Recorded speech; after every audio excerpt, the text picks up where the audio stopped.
paragraphs 11 and 13, and submitted that from a scheme of the Act and the express provision thereof, it would appear that agency is constituted by the state government, its chairman and managing director,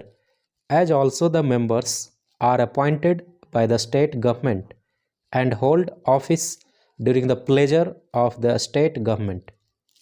The duties enjoined upon the agency is performed by the board executive committee with the assistance of its officers and servants, and express provision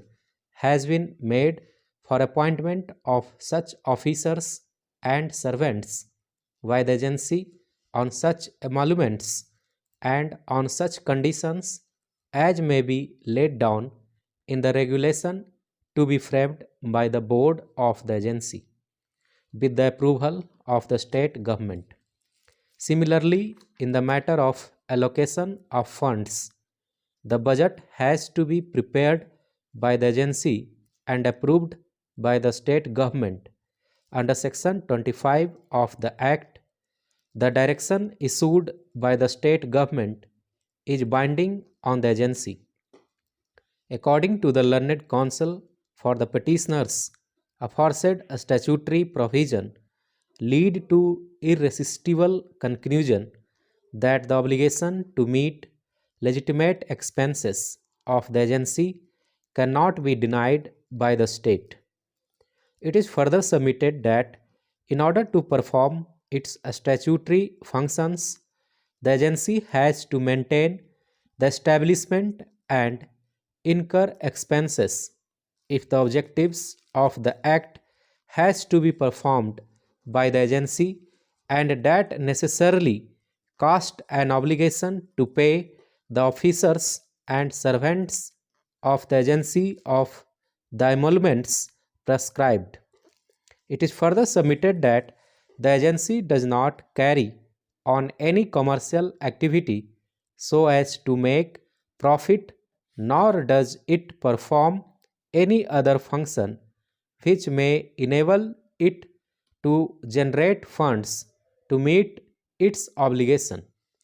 The overall control of the agency vested in the state government carries with it the obligation to meet the legitimate expenses incurred by the agency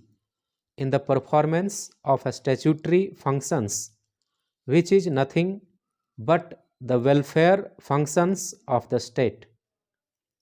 Learned counsel for the petitioners, with reference to the judgment of the Honorable Supreme Court,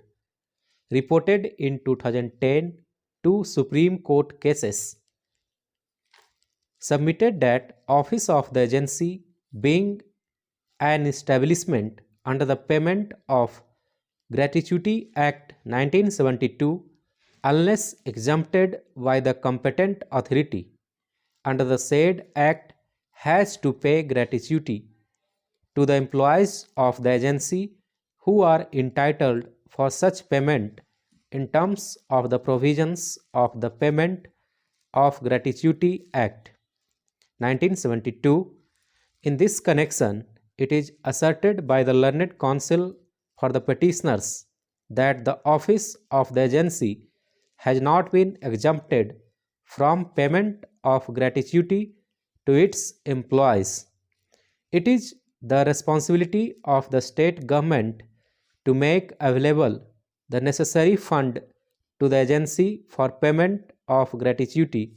amount to the retiring employees of the agency. Stop.